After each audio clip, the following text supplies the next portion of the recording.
What's good, YouTube? It's your boy Sportacular here with a new video, man. And before we get into this video, make sure you like and subscribe and comment on the video. Leave me any video suggestions you guys would like me to do.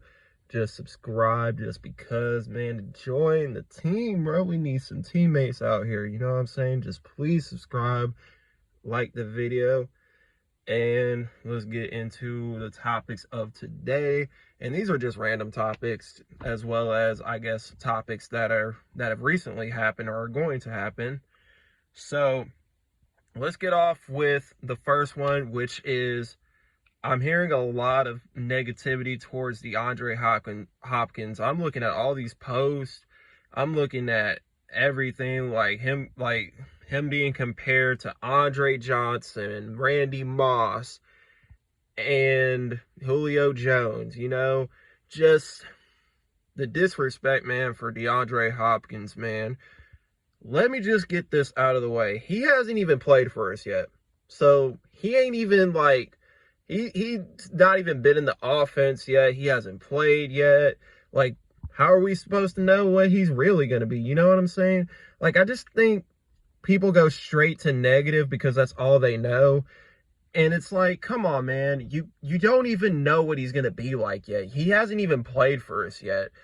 And people are like, he's injury prone, he's injury prone, he's injury prone. Okay, look, we've seen players who were thought to be injury prone actually have a really good year, or a good enough year for us for any team really to be good enough. You know what I'm saying? So I just don't get why people went straight to the negativity with this guy. I think the only people out there that have some sort of sympathy for him is the Titans fans. You look at the Chiefs fans, they're like, oh, well, you joined a team that's not that good. You look at the Patriots, they're talking all this shit. You know, you just look at all these naysayers and all that stuff, and I just look, if DeAndre Hopkins gets hurt, it is what it is, but we don't know what he's going to be like yet. You can't predict the future like that. Hell, next season, Joe Burrow could go in and, you know, and be awful. I'm not saying it's going to happen, but he could be awful. You know, he could not play that good, you know. It happens. Hell, Josh Allen could go into next year and tear his ACL. We don't know that. But did I say he's going to tear his ACL? No, I'm saying that you can't just predict the future like that. You can't. That's just not fair to any player, you know, or to any organization they're a part of. You know, you can't just go straight to negative. I just think that's disrespectful to D-Hop. I think it's disrespectful to the Titans as a whole. I'm just tired of hearing all this negativity towards him, you know. I didn't say, now notice, I didn't say the guy's going to go off for like 1,100 yards, or I didn't say, oh my God, he's going to have 10 touchdowns this year. I didn't say, oh my God, he's going to get us to the playoffs and we're going to be great. Like, I didn't say any of that stuff.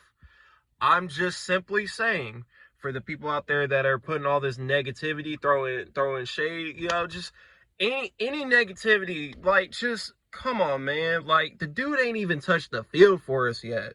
Like, give the guy a chance. Like, can we please, like, not get straight to negativity and stuff like that? And I understand why they're being negative. It's because they're mad they didn't get him. And I mean, shit.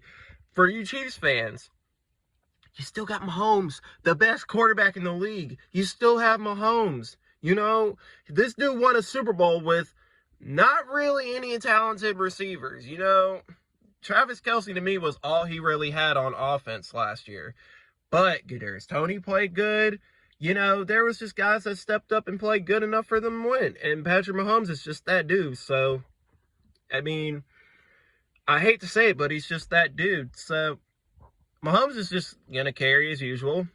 So, Chiefs fans, give me a break. You just won the Super Bowl. Relax. As for the Bills fans, I'm assuming this is because of the fact that they need someone to go with Stephon Diggs, or maybe Stephon Diggs is having all this beef with them and they need a replacement. But I think the Bills are still good, you know. DeAndre Hopkins, at the end of the day, you know, he made his decision, you know, and we have to respect his decision. All we can do is play the guessing game on him, you know, if he's going to be healthy or not. That's all you can do is play the guessing game. So it's just not fair to DeAndre Hopkins or the Titans organization, because at the end of the day, we got DeAndre Hopkins. I'm happy for it. I don't know about everybody else, but I'm happy for it, because hell, did you see our receiving room before he got here? Did you see our receiver room before he got here? Like, it was atrocious. Treylon Burks was the only guy on the depth chart that was acceptable on the receiving. Nick Westbrook-Ikhine was going to be our wide receiver too if we did not make this happen. And I'm just saying personally, I don't want Nick Westbrook-Ikhine as wide receiver 2. He needs to be on special teams. He needs to be wide receiver 4. Like, that's where he belongs. He does not need to be the second option or even the first option. You know, that's not a good development tool for Treylon Burks. And I think D-Hop, even if he does get hurt, he can provide some guidance, you know, to Treylon Burks to make him better. So it is what it is. Okay. Now that we got that out of the way, now let's get into these jerseys, man. Tomorrow, Titans fans, 8 p.m. Central Time, the Tennessee Titans are going to reveal their Oilers uniforms. And man, we got a snippet of it. We got a little sneak peek of it. Nothing too crazy. And I like how they didn't show off just little bits and pieces of it to kind of give you an idea what it's going to look like. But I think these throwbacks, I know the Buccaneers are going to wear their creamsicles this year, which I'm also kind of hyped for, because I really do like those creamsicle jerseys that the Buccaneers wear. Those are just iconic. They should have brought that back. They should have brought that back a long time ago, but they finally brought them back, and to me, they look absolutely tremendous. And I like how we waited on ours. You know, we didn't really we weren't doing like everybody else, like the reveal jerseys or anything like that, like early. Like, I like how we're waiting more closer towards training camp to kind of reveal our throwback jerseys. And I think we're going to be one of the last teams to reveal our throwback jerseys for the year, because, you know, I was going to say the Dolphins, but the Dolphins, they usually wear their throwbacks every year, so I don't count them in the mix. But man, I am hyped to see what these jerseys are looking like, because these are going to be really nice. And I just wanted to get that topic out of the way, because man, that is a very exciting one. As for this next one, I got bad news, Titans fans. I'm sure you guys have seen it. And Dylan Radunz and Caleb Farley are already injured. Wow. Now, I'm hoping that it's nothing too serious. I don't think they said what it was yet, but hopefully it's nothing too serious. But they're hurt already. And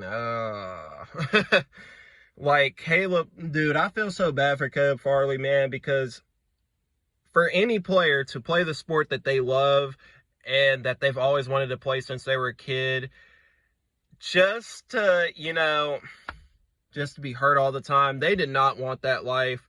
They didn't want to be a part of the injury bug. Like, it sucks for anybody to go through that. I remember growing up as a kid, and Derrick Rose was one of my favorite players in the league. Just to see him get hurt and not be the same player, it sucks, dude. It really sucks for anybody. And dude was like in his prime before his prime. Like, Derrick Rose was in his prime before his prime.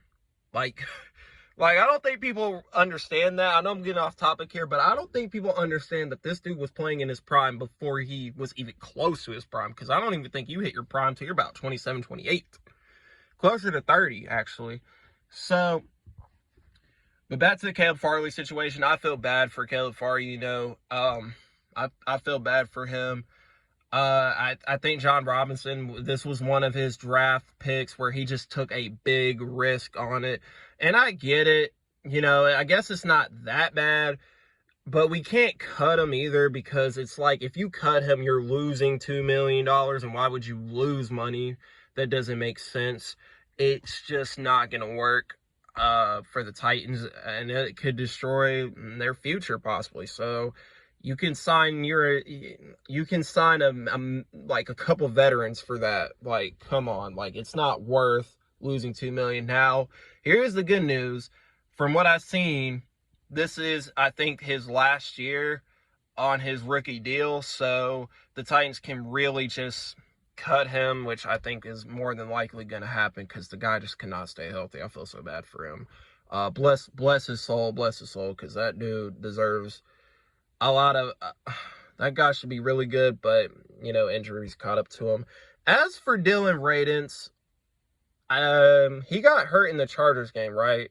And I think he tore his ACL after they finally tried something else than Dennis Daly. And they tried, but I think it was too little too late. Because Dennis Daly, the damage was already done. You know, we weren't going to win that game anyways, even if Dylan Radunz played. So, sorry, but I feel bad for him too. Again, like I said, just for anybody to get hurt is just tragic. It sucks, you know.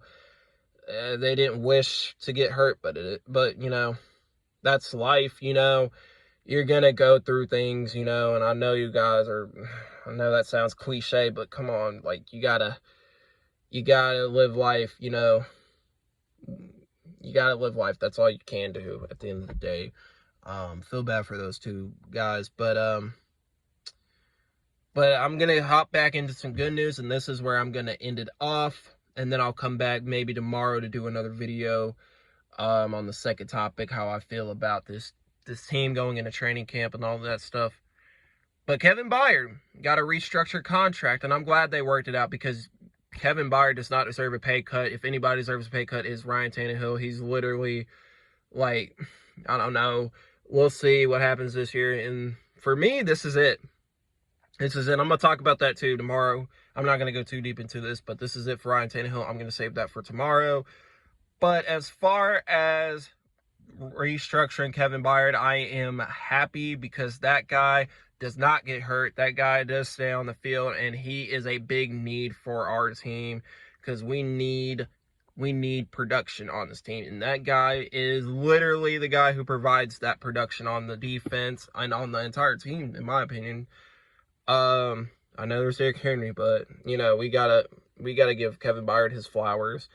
So Kevin Byard coming back, you know, it was disrespectful to ask for him to take a pay cut. It was disrespectful. I didn't understand that one bit, but Kevin Byard's here to stay, so we don't have to worry about this drama anymore. You know, he signed the contract, so we're good. And what I looked at it said his cap hit was like $19 million, but they lowered it to $11 million. So for Ray Carthon to lower his cap hit without taking the risk of him not playing or anything like that is pretty impressive. You know, I think Ray Carthon is very slept on. I'm going to talk about this tomorrow too.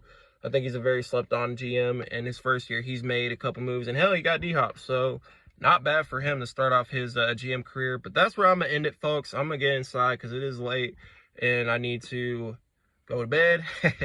But you guys have a good night, all right? Be safe, and I'll see y'all tomorrow.